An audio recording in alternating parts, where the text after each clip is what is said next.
Welcome to the Fashion is Cool podcast, where we explore fashion's business side and the entrepreneurs behind it. Hosted by Dwight Carter, your guide to diverse careers and inspiring stories in fashion. Welcome, everyone. My name is Dwight Carter, owner of event production and consulting agency Brainchild Next, and your host for the Fashion is Cool podcast. Today, we have a very special guest, a very close friend, Jill Manoff, who is the editor-in-chief of Glossy. She oversees the editorial content and growth strategy of a media brand, and she was also my mentor and inspiration for producing fashion shows. We go way I don't know back. if you knew that. I love you. That's the We best. go way back. I found this Facebook memory where Michael Shedd called me a muse, and I'm like, I'm a muse. And I was like, why didn't that stick in my head? I want to put that in my Instagram bio. I'm a muse. You should. I don't think you realize that, my first fashion show I did was with Jeff and Mary, and it was more front of house stuff. I was just kind of volunteering, but you gave me, I basically interned for Live at, 30 years old and I came in and you let me help out with, I think the first fashion show that I did with you was at the Chase. Gosh. It's literally the best memories. Like I always say, like, we worked hard, we played hard, and it was just this, like, because we worked so hard, and people were just excited to be there and, like, all for it and working for free. It was just amazing. I feel like I learned so much with this team of 8 to 10 interns all the time, and you want to play nice and help them with all of their intern tasks, like taping shoes. I feel like I learned how to be a leader that was part of the team as opposed to some bitch. Yeah, it was the best. It was the best time. I miss it. I miss it. Yeah. So why don't we talk about we're going to talk about Alive magazine, talk about Glossy. Let's talk about before that. When did Alive? You started Alive in 2003, 2004? Oh my gosh. I would say, well, I graduated. I'm doing the math. This is what I'm talking about when I graduated college. Graduated college 2002. And then I did some job that I hated because it was after 9/11, and I was an account executive and I was looking for something creative. So Alive existed before I came along, but they were introducing fashion content. And so then do you know that I found Alive via an advertisement in the Riverfront Times looking for freelance fashion writers. And I was so excited because I was just looking for a creative outlet, and I was a fashion nut, and I was yeah. And I would spend 8 hours on these stories that I was getting paid $25 a pop. It's give me another one.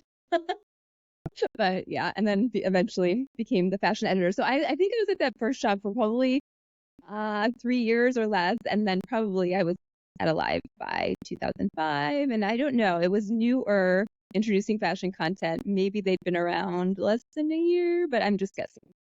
Yeah, I think it started with Attilio owned a supplement store. Attilio's nutrition, fitness, and weight loss. It doesn't taste like crap, remember? Yes, I do remember. And I think the magazine came out, I think it was a fitness and wellness magazine first, I think. Exactly. From what I remember. Yeah. Yes, they had recipes even. It was definitely, and a girl on the cover with her fitness outfit and her weight. Yeah. Exactly. Yeah. I always forget that, but you're right. Yeah. Yeah. All right. So did you study anything related to journalism or fashion or no? No. And I'm literally, I always tell people you have to pick a major in college, and I always excelled in school, and I got to Webster University, which every time people hear I'm from St. Louis, they're like, oh, WashU. And I'm like, no. But I went to Webster, which I had a good time there. And I majored I didn't know what I wanted to do. I started as an education major. And then, I was the world is out there. I feel like I was very sheltered until I got to college, and I studied abroad. And I didn't realize that this actually attainable to say I want to work in fashion, even though I always had my Trapper Keepers with my fashion designs, and I read my fashion magazines cover to cover. It didn't dawn on me that I could actually do something in this field. So went for education, realized very quickly I didn't want to do that. I liked a psychology class, majored in psychology. My father put the fear in me saying, if you don't get like your master's and your PhD and whatever, like what the hell are you going to do with a psychology degree? So then I added management and I double majored. And then, yeah, literally graduated college with these two majors, went to a job fair and applied for every job because after 9/11, you're not getting a job. It was like, sorry, good luck. And then I took that job and then looked for like my dream job. Anyway, I like latched on. I'm like a squeaky wheel.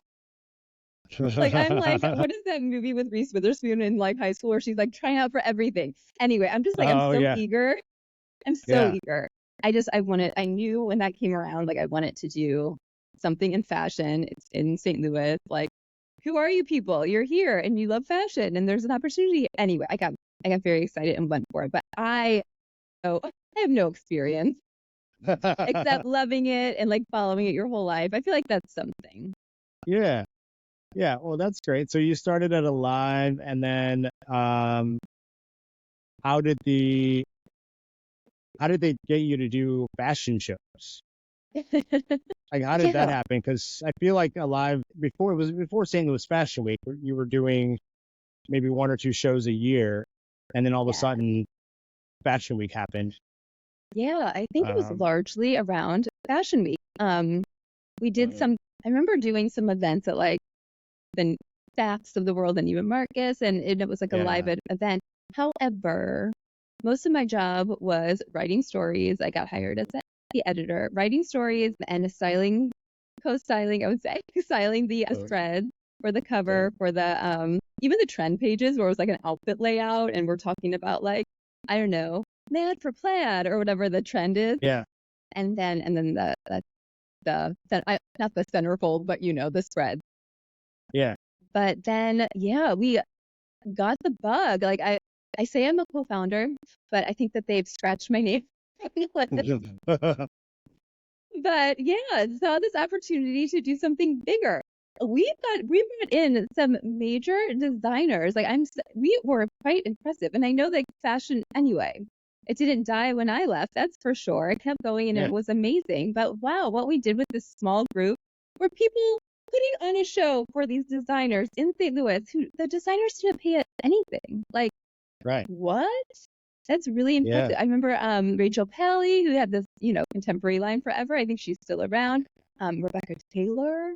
We had our fun with like the independent designers, like Love Brigade. But anyway, we started St. Louis Fashion Week, made this home for emerging designers nationwide, come in, and also involved local companies, made it worth their while, local designers, gave them an opportunity to show on our stage, people who have gone on to amazing things. We're looking at Michael Shed this season on Hulu.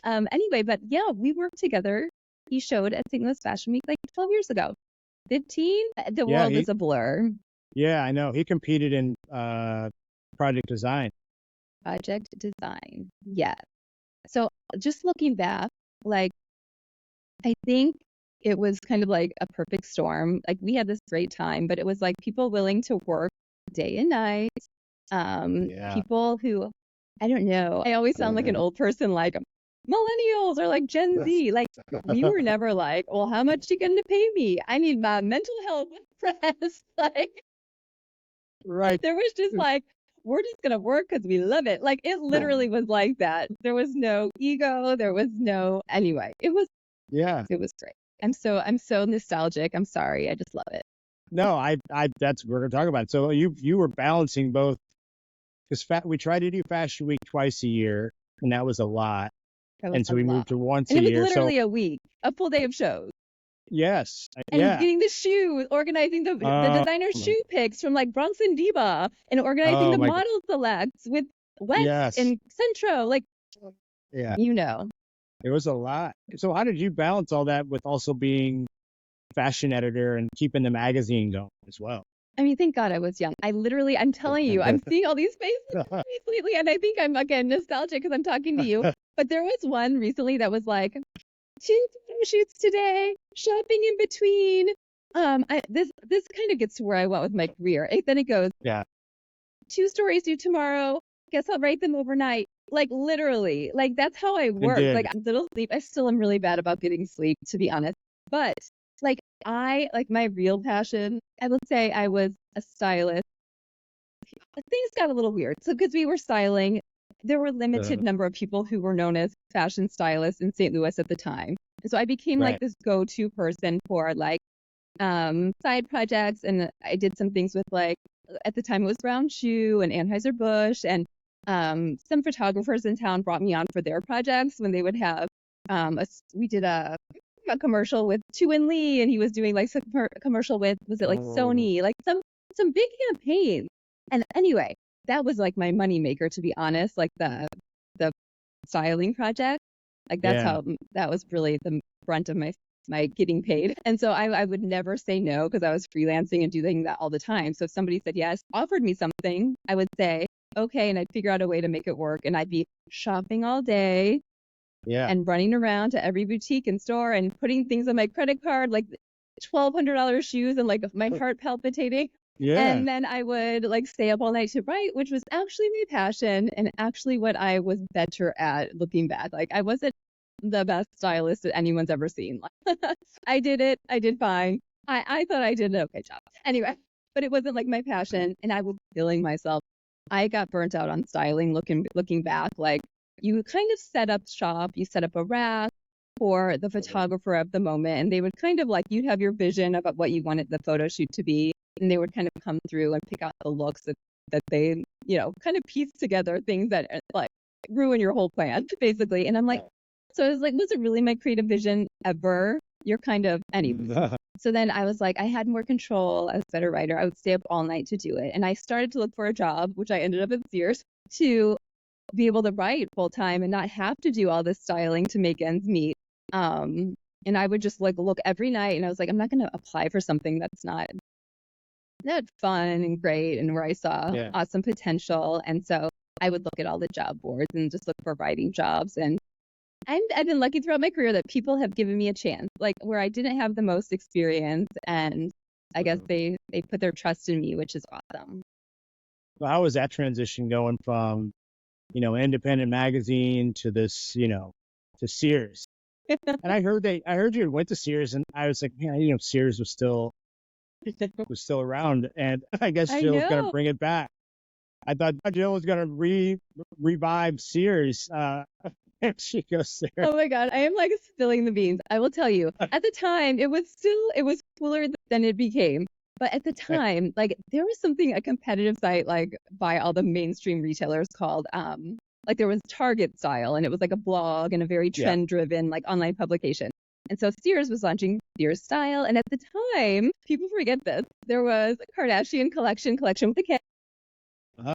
So anyway, they had this fun collection with Kardashians. They had some other like shoe brands with celebrities, and they had this trend driven brand called like Metaphor. And their big thing was like, we are in this stage where we are, quote, changing consideration among fashion shoppers to make us, a destination for people who shop fashion or are fashion fans to think of Sears when they want whatever, a pair of jeans.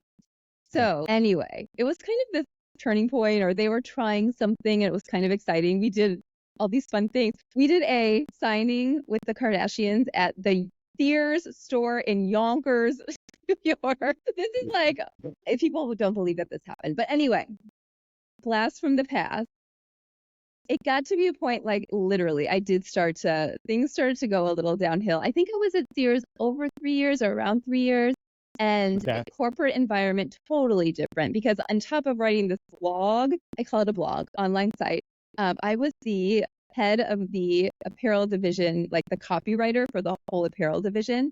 And so it's all the stuff that you hear about in corporate culture, where maybe they want to put an ad in a magazine, and I keep dropping like mad for plaid, but it's 4 words and it's supposed to, like, it's a very short snippet of copy that they want to represent their big direction of the season, And so, I would hear all of their, like, I don't know, we do like workshops where they'd present their trends for the season, and it would be on me to like capture that in this smidge of copy.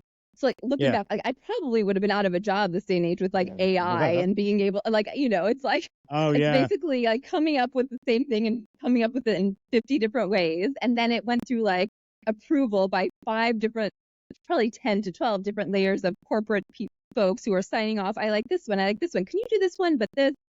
Anyway, it kind of got me a little bit crazy.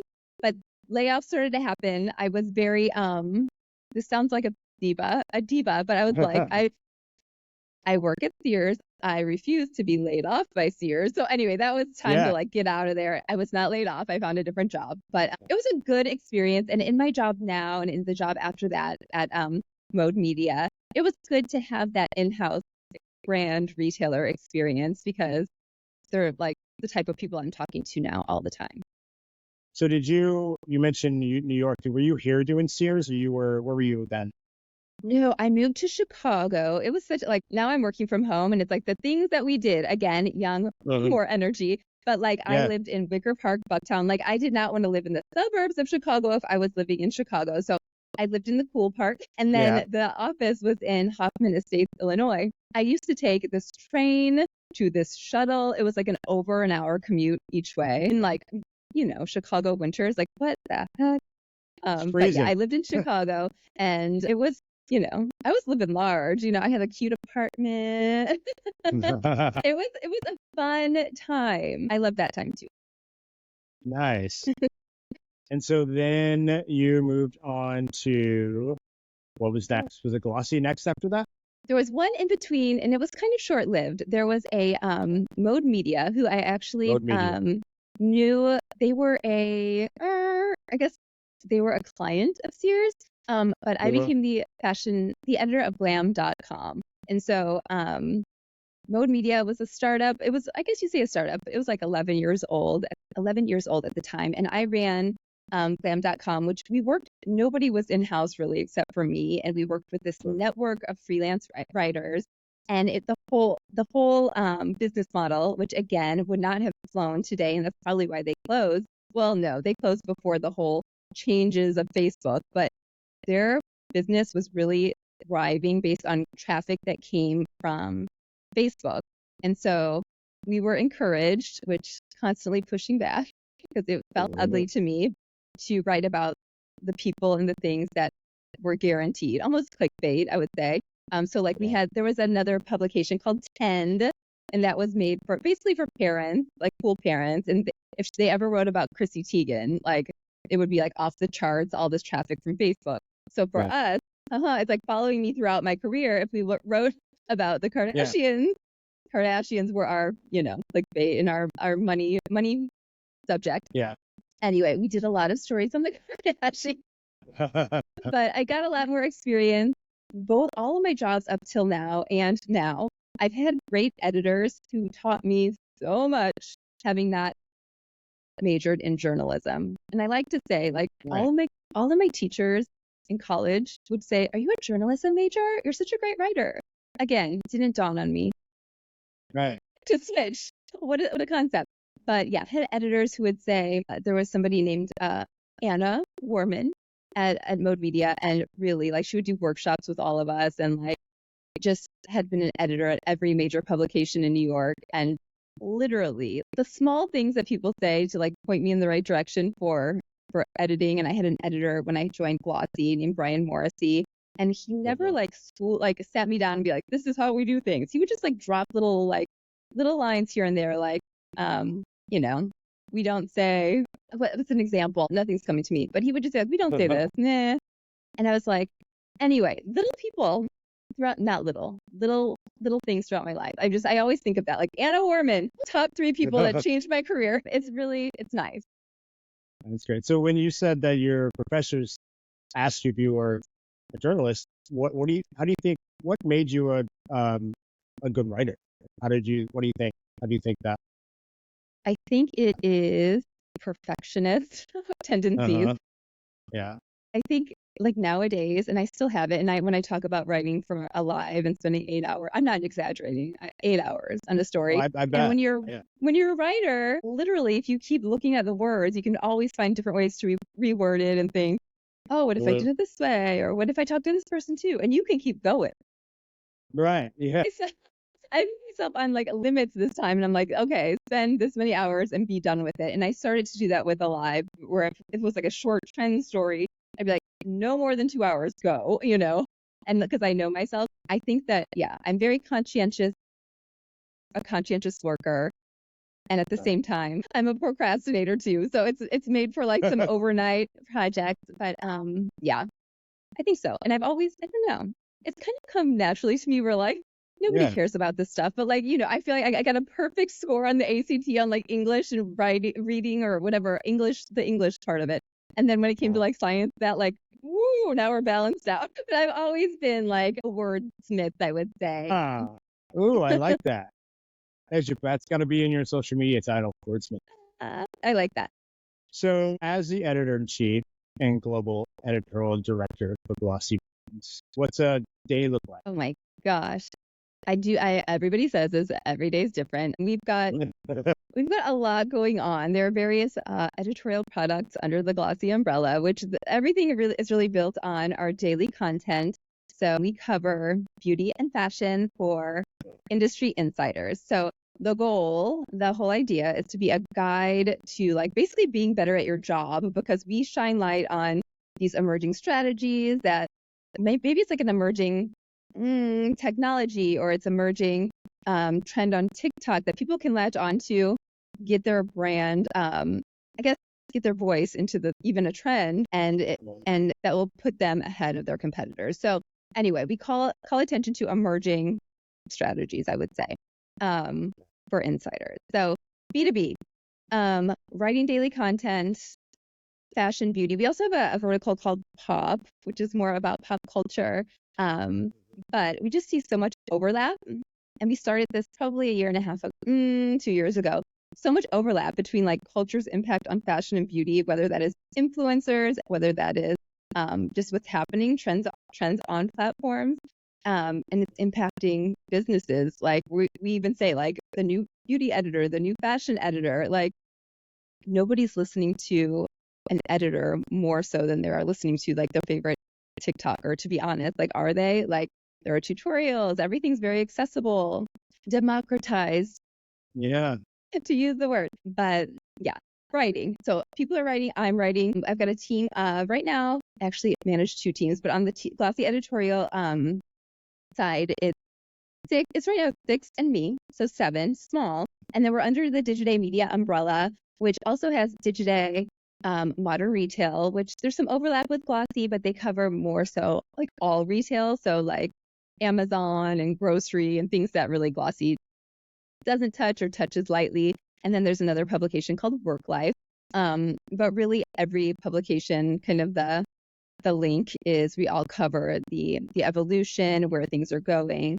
And it all thrives or is fueled by our online content. But we also have events. We have a beauty summit coming up early November in Napa. And that's a chance where we do them multiple events throughout the year, where the industry insiders come together and they learn from speakers on the stage. We have, for instance, the CMO from Ulta speaking, and we've got Henry Davis, who was a founder of Glossier, and now he is with Sakara Life as a CEO. But yeah, just a strong lineup. And so it's on stage sessions, and then we have something called town halls, which people actually say is the most valuable part, because they can share challenges and learn from each other. And we always kind of geek out and having these discussions.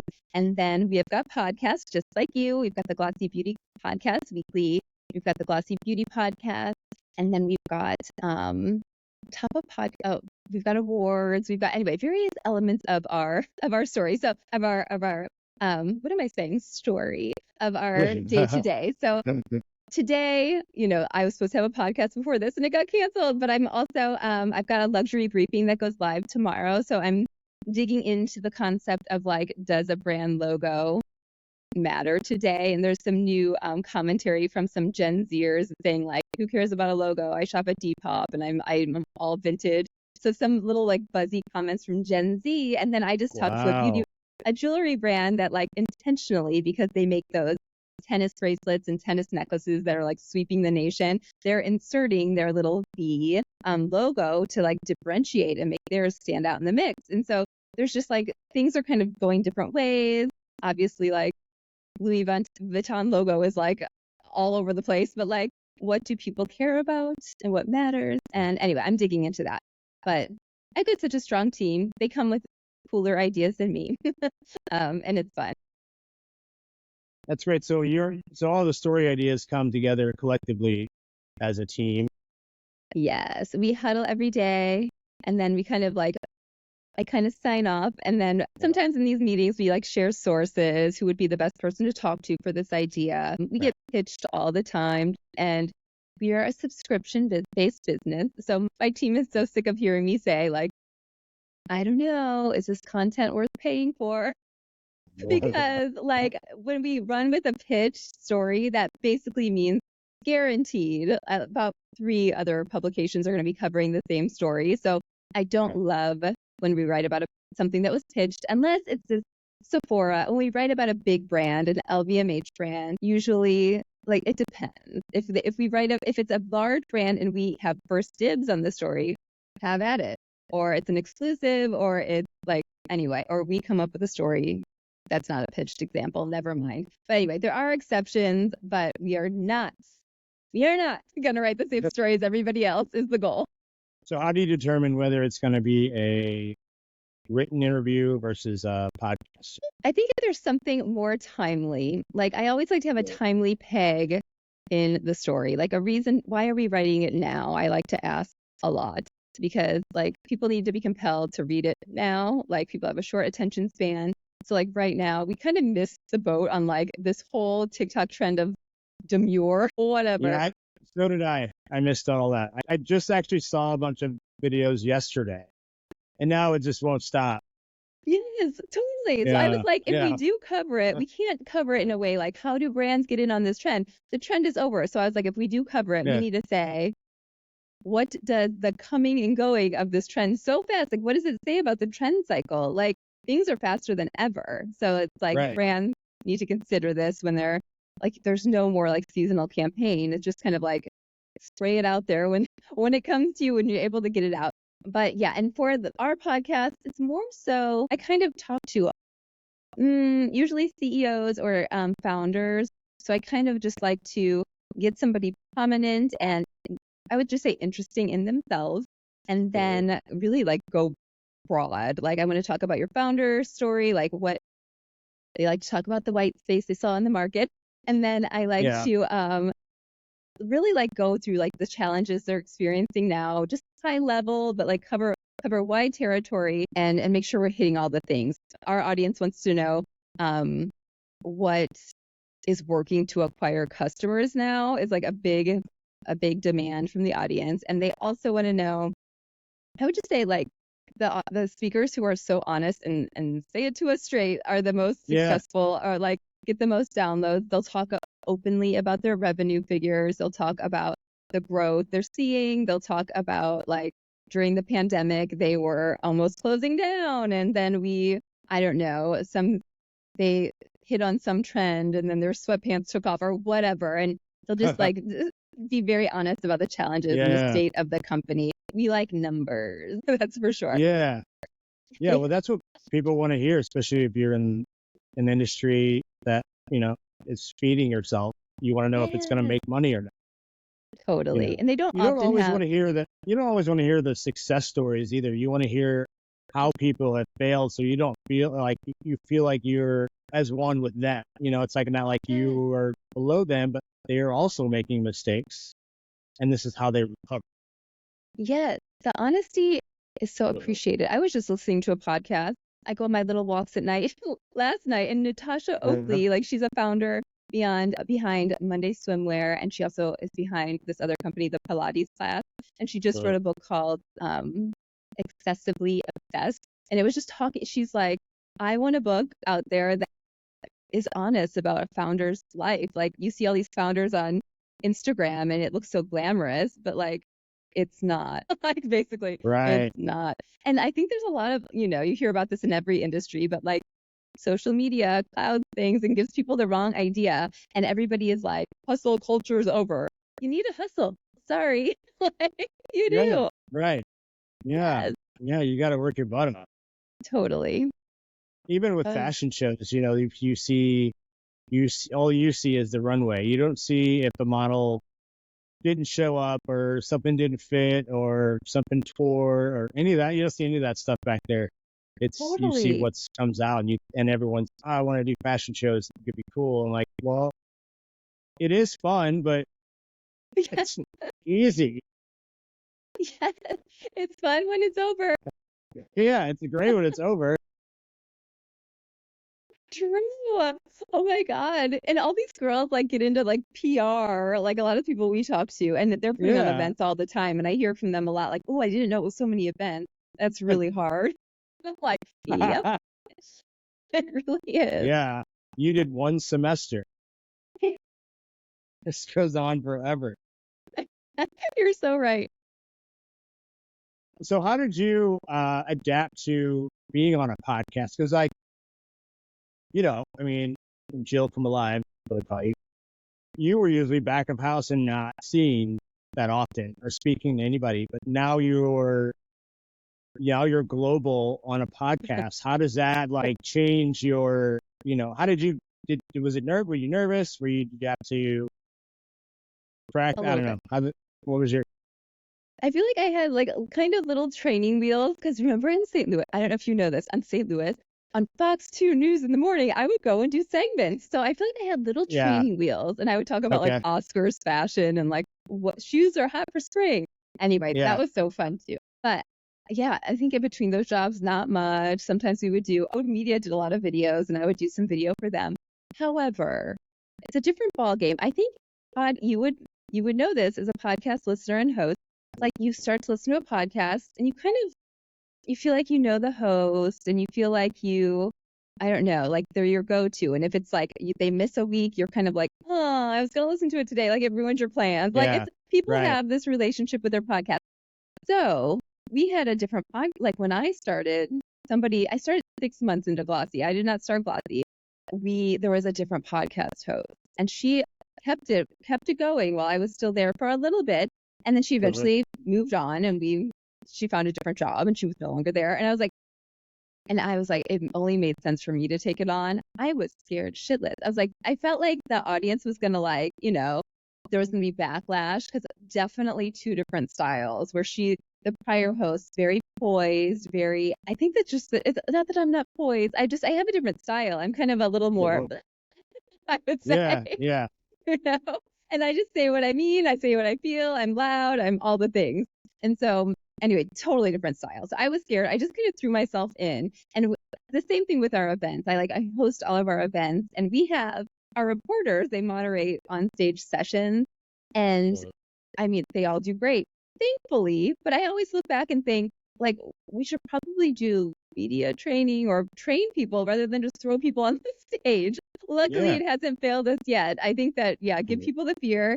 If they are, again, conscientious and they care, they will prepare and show up as they should. But yeah, I still get nervous going on stage. Not so much on the podcast because I know there are editing capabilities, but if yeah, hundreds of people watching you, it's scary for yeah. sure.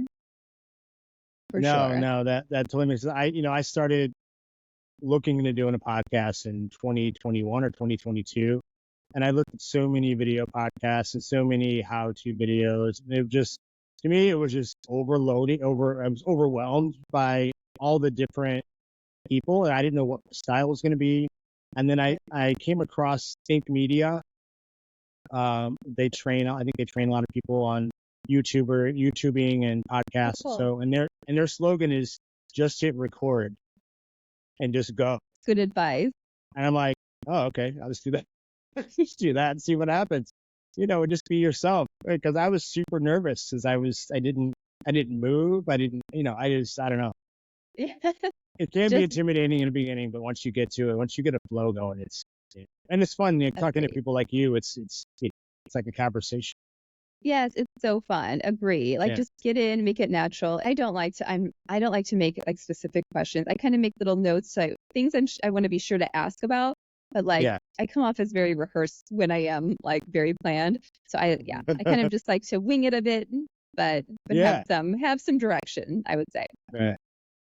So No. what can you tell a future fashion professional in college that wants to get into fashion journalism? What do you think they should?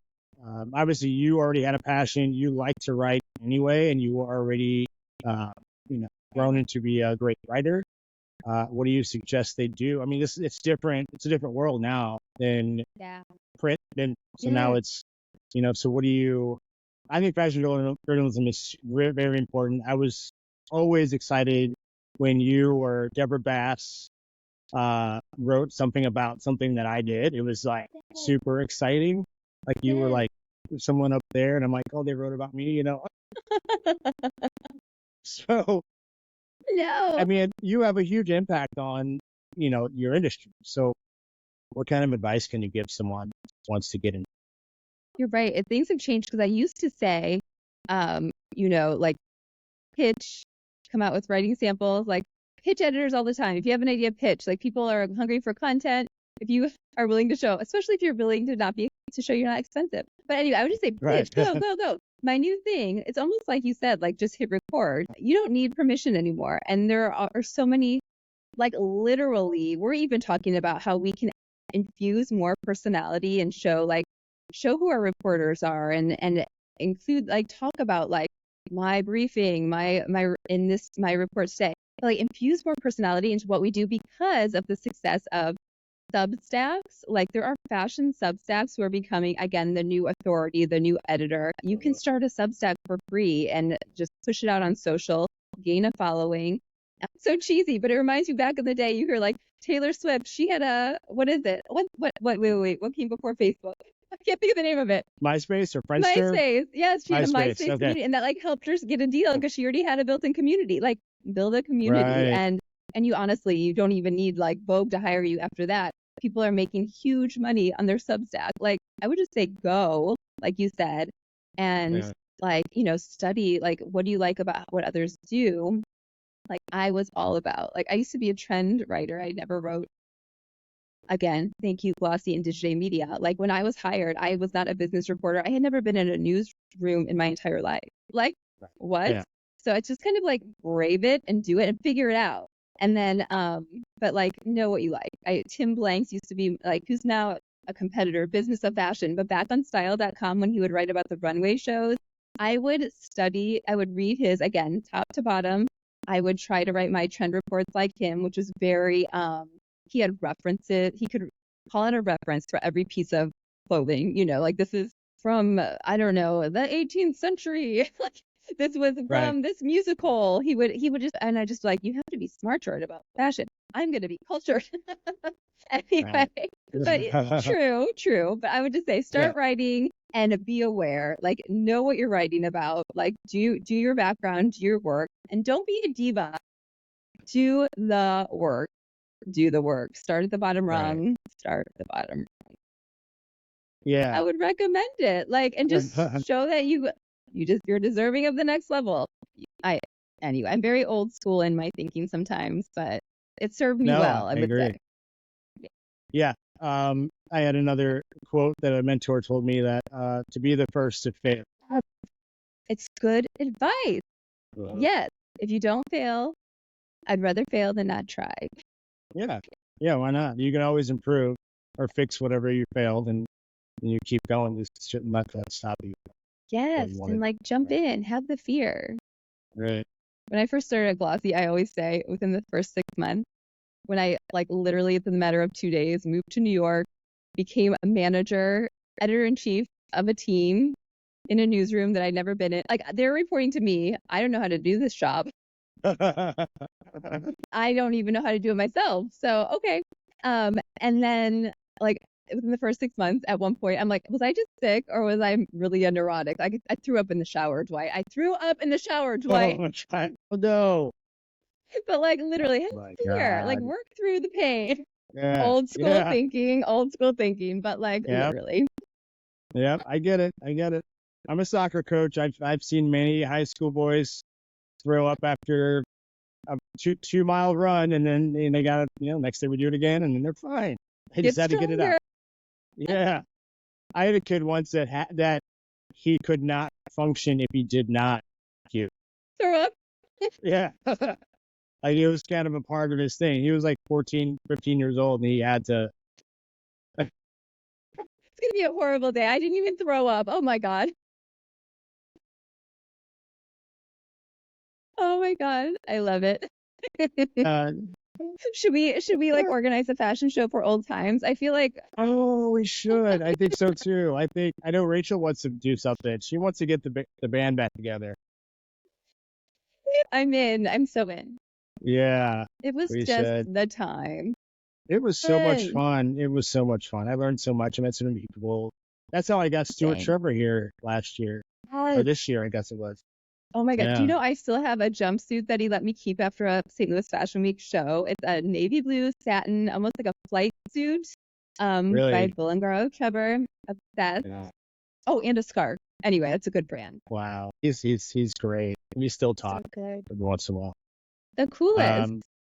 All right, I've got some non-fashion questions for you. Okay. I'm so scared. Don't be scared. Okay. What is Jill Manoff's favorite food? God, I'm so boring. I just posted these like Chloe earrings on my Instagram that were bananas because I'm like, I need these bananas. Okay, well, we'll say like, and I have a guilty pleasure, which is so like kindergarten and not chic. I love a good old fashioned peanut butter and jelly. I'm a fan too. I actually do like peanut butter jelly. It is the best food ever invented. Yeah. So do you put more peanut butter or more jelly? How do you make your peanut butter I and jelly? I like a good balance. If I think a anything, peanut balance. butter. How about you? I would say peanut butter. Yeah. Because it gets a little, I like peanut butter a lot, and I Same. think you add the sweet in there with the jelly a little bit, and it gives you Yeah. like kind of a surprise when you bite Yes. it. I can't keep peanut butter in my house and I can't keep ice cream in my house. I will eat the whole thing in one sitting. Like I have no self-control. Yeah. All right, what is your favorite color? This is so random, but I really like because somebody told me it was flattering on me, and I really like this. And there's a rose, which I'm sure it's like artificial color, but I like to get it. It's like this almost silvery purple. It's like a light purple, that light purple shade. Have you seen this rose? Anyway, it's my favorite thing, and No. I like to wear this color. It is kind of a pastel thing with blue eyes, but I like Okay. this color. Light Okay. purple, so random. What's your favorite color? Light purple. Okay. Blue. Blue. You not figure that out? My hair is blue. Should have known. Should Come have on, known. Jill. And I mean, who doesn't like pink? I like pink, obviously. Girly Yeah. girl, but Right. Favorite place to go on vacation? Or do you go on sounds from this podcast, doesn't sound like you go on vacation. oh my gosh, I've been doing better. You know that like literally when I was done with Alive, because like when I went to Chicago and had that first corporate job, and you actually had weekends and evenings, I like looked in the mirror. I looked in the mirror and anyway, I felt like I didn't know what to do with myself. Like I Right. decided and I told my parents, I don't know what I like to do for fun. I didn't know. So anyway, I'm better. I don't work on Saturday. I kind of just like refuse. It's my anyway, but on vacation, here. I just went for the first time to Mallorca, Spain for a wedding of my coworker. And I took my mom. My mother had never been to Europe. And I was like treating her. I was like, we will never forget this memory for a lifetime. She had never been. So we went to London, Paris, and Mallorca. Mallorca is the most beautiful place I have ever seen in my entire life. It was like it was a postcard, the whole city. It was beautiful. So Really? anyway, I Really? want to go back there. I wouldn't know if it's my favorite. I've been there once, but I loved it there. And my family's been going to Malibu every summer because my brother has lived in LA. And I mean, love that. That's really fun too. All right. Last question. Favorite. I'm just thinking of these off the top of my head, by the way. I like this. Favorite musical artist. This is so tough. I mean, I've always been like classic rock, lame-o music, Okay. but musical artist. I am a Swiftie. I'm sorry. I'm trying to think of something a little bit more original. That's actually true. Like, it has to be them in their current No, it could be life? anybody. I love Yeah. Elvis. I do love Okay. Elvis. Okay. Let's say Elvis of all time, but then also Axl Rose and Taylor Swift. Wow. Okay, you went from Axl Rose to Taylor Swift. Okay, okay, yeah. I We was have a Guns N' Roses fan in high school, and I appreciate Taylor Swift. totally I Taylor. do, I do. She's a She's very businesswoman. talented. Yeah, Agreed. I have yeah. yet She to knows what go she's to a doing. Taylor Swift concert. Have you been? No, I haven't. I mean, I'm not going to drop that kind of money. Well, maybe if she comes to St. Louis, rude. Maybe she'll start a clothing line. She collaborated with Stella McCartney once. Do you know that? Oh, I did not. I mean, it was very butterfly filled. It wasn't my Yeah. favorite, I- but there was Put that something there. put that on your team to figure out a way, an angle that you can interview Taylor Swift for some reason in fashion. Yes. Oh my God, I Yeah. love a reason to interview people that are a little bit outside the box. I'm trying to think of who has been a fun interview lately. We're doing daily New York Fashion Week podcast, so we have kind of, I don't know, some cool people. And Vanessa Friedman, from the New York Times, is going to be one of our guests. Anyway, some fun people. Yeah. Who's your favorite person that you've interviewed? And who would be yours? I'm just asking you tons of questions. And who would be your dream entry besides Taylor Swift? Dang. This is so hard. I'm trying to think of somebody iconic in fashion. Somebody iconic. My favorite interview, like literally, I don't know who was my favorite, but I do have like a lot of memories of back celebrities, even in St. Louis, like Paris Hilton and some of these girls who would like like when they launch a fragrance. Like anyway, I literally interviewed Paris twice, and the second time I met her, she goes, "I remember you," and it like made my day. Anyway, I was like, did her PR people tell her? But my she was God, at home. She was at Home Nightclub, right? When Home Nightclub opened, she was one of the celebrities that came that week. There was a week of celebrities, and she was one of them. I can't remember the rest, but she was one.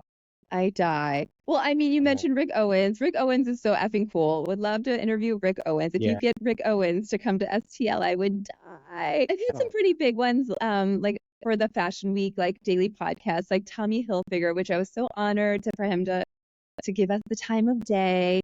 And who else? Recently, Wes Gordon from Carolina Herrera. Anyway, Ralph Lauren. Oh my God. That would be so good. So good. I've never even gone to this show. They need to invite me. That is one has been out of reach too. Wow. So you're going to Fashion Week next, right?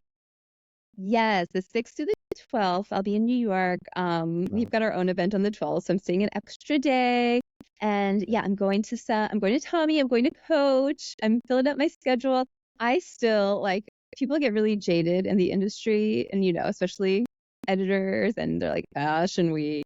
I effing love Fashion Week, Dwight. I will go to my dying day if they'll have me. I love it. Isn't it crazy? I feel like people don't love it. They're in the wrong industry. Like, get out of here. It's so fun. No, it's so much fun. I haven't been in a long. It's been a long time. I went when I wasn't even into fashion. See? Oh my God. Yeah. I had a cousin a lot of my family lives on the East Coast. So I was in New York for a family thing. And then I had a cousin, I think it was a cousin, some relative that was involved in fashion. What did you think? You want to go back? You do want to go back? Or did it scare you away? Well, I'm going to go now that I understand what's going on. Totally. Then I didn't know. I didn't know what was going on then, but yeah. Oh my God. Do you know my first Fashion Week was when I was working at Alive magazine, and I guess I must have ended up on some PR list, and I started to get invites, and I was like, wait, what? And it was like coming up to the moment of Fashion Week, and I got Betsy Johnson ticket, and I was like, wait, what? I literally I decided I can't not go, and I planned a really, really last minute trip, and like went by myself and went to, I still remember it, like I had like a handful of shows. But like Betsy Johnson, I remember she had this huge gift bag with like underwear and hairspray, like things that don't happen nowadays, Yeah. It was so luxurious. And then I'm trying to think who else I went to, but like I was like, this is everything. Anyway, my dad always was like, you always said you were going to move to New York. I never said that, but I'm glad that I had the opportunity to live there. We'll see if I go back. Yeah. Well, you could do everything here. You I know, know. like I said, It's been yeah, working out well for sure. And get to travel, and we're right in the middle. We do events in LA, events in New York. It works out. nice. Well, Jill, it was lovely to have you on this podcast. It was so fun. I'm sorry it Yeah, was long because I was chatty, but this was a fun conversation. Thank no, it you. was great. I could go on for another hour. Same here. But no, thank you for coming and joining our podcast. Have fun in New York. I'm sure we can talk soon about other topics down the line. We will make sure we listen to your podcast. Can you give us all your socials and all the information?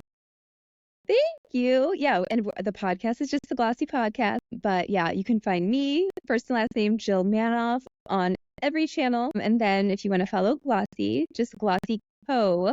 Across every channel. So you keep up on the stories we're writing every day. Check it out. Done. Well, thanks everyone for watching and listening. Make sure you subscribe, like, and share, and do all the things. And we will see you next.